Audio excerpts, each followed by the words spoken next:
sa mga illegal ay no, nagtaka lang ako bakit nakabitan ng kuryente ang isang member kung walang nakaseminar, bawal yun. Ako po kasi ay nagbayad lang doon, hindi ko po sinong kausap. Kasi si Supermac po ang kausap ko doon, binayaran ko na lang po. Hindi po ako may kausap. So yun.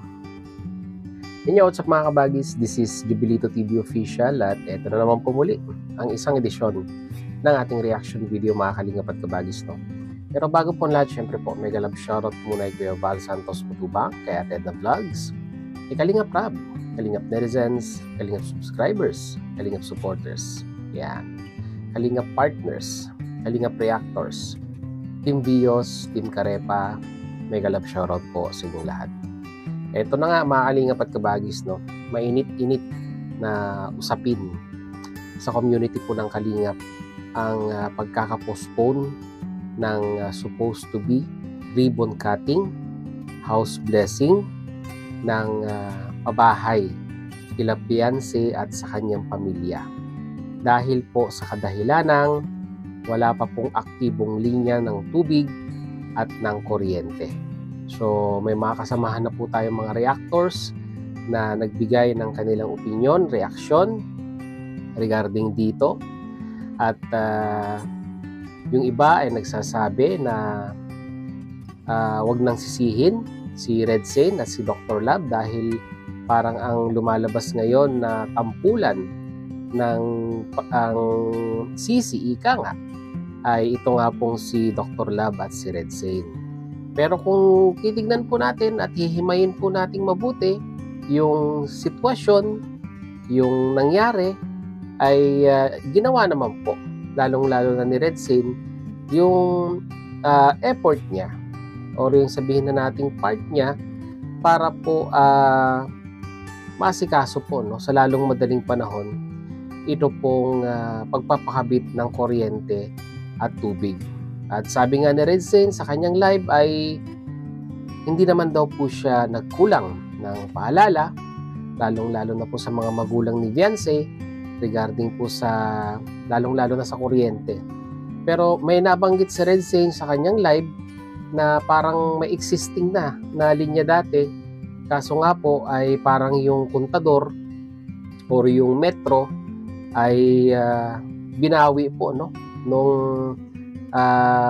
supplier po ng kuryente or yung kooperatiba ng kuryente diyan po sa DAET, no, sa hindi po natin malamang kadahilanan.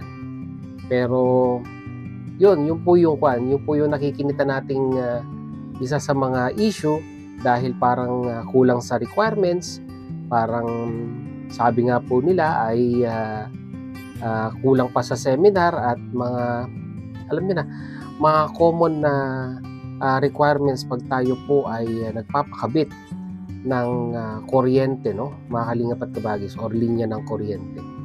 I-share ko lamang po ang aking experience dahil ako po mismo ay na-experience ko rin po, no, na mag-apply na magpakabit ng linya ng kuryente, no, mga kalingap at kabagis, no. Unang-una po, kailangan mong kailangan mong mag-submit ng mga requirements para kayo po ay mapakabitan ng linya ng kuryente. At ang unang-una po nilang requirements na hihingiin dyan ay yung nga po, no, yung pong building permit, yung pong plano or wiring plan ng bahay. At pag yun po ay naisubmit ninyo ay may corresponding po kayong parang babayarang application fee at may pupunta pong representative or inspector, no, galing po doon sa power cooperative at i-inspect po nila yung bahay, yung mga wiring, kung paano po ginawa ang wiring, kung pasok po ba sa standard ng Pilipinas, at kung ito po ay naaprubahan ay yun po, ang susunod po dyan ay kailangan na po ninyo mag-seminar. At sa seminar naman po, no, mga kalingap at kabagis, ay ikuha ko lang po sa inyo. i-orientate lang sa inyo, no? Yung regarding nga po sa pamamaraan ng pagbabayad, yung kung kayo ay may mga late payments, at kung yung importansya nung yung importance ng pangangalaga nung metro, yung mga dapat at mga hindi dapat gawin, yung pagkakabit ng mga extension ng mga wire na mga gina-jumper, parang ganon. Basta ang orientation is all about do's and don'ts, no? In regards po sa pagkakaroon po ng linya ng kuryente. At pag natapos po ang orientation, ay napakadali na po, no? Kung na yan, may kakabit at may kakabit na ang linya ng kuryente. Yung sa akin po, hindi po ako nagkakamali, no? From application to orientation, inabot lamang up to installation ay inabot lamang po ng 1 linggo, mga kalingap at kabagis, at naikabit na po yung linya ng kuryente. At yun, balik po tayo dun sa pinag-uusapan natin, no? Dapat bang sisihin si Dr. Lab at si Red Sane? Kung ako pong tatanungin ninyo, mga kalingap at kabagis, no? Wala pong dapat sisihin, no? Mapa sa magulang, mapa sa naatasang magpakabit ng kuryente, ay wala po tayong dapat sisihin, no? Wala po tayong dapat i-bash doon po sa mga individual na iyon. Kasi unang-una po sa lahat, mga kalingap at kabagis, no? Ang nakikinita ko pong punot dulo kung bakit po hindi naasikaso ng maaga is yung miscommunication siguro po para sa akin po, no? Mga kalingap at kabagis, no?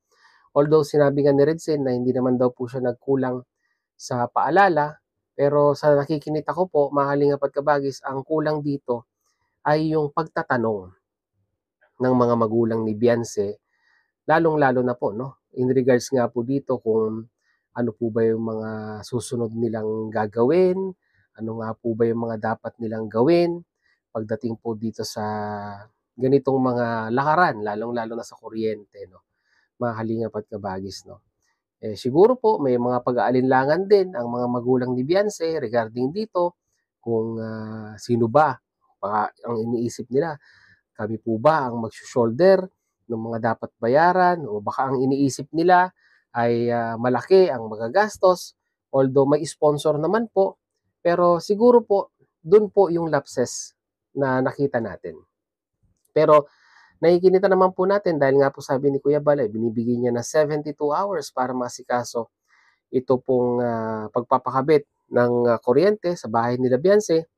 Pero sa nakinita ko naman po ay umaksyon din naman agad itong sila Red Sane, at ayon nga po sa ating latest info ay a-attend na po ng seminar, no, ang mga magulang nila Beyonce. Ayun, may dugtong ko nga po sa sinabi ko kanina na kailangan ang a-attend ng seminar ay yung mismong may-ari or yung mismong pagkakalooban po ng bahay, no? Yun po yung pinaka-importante diyan.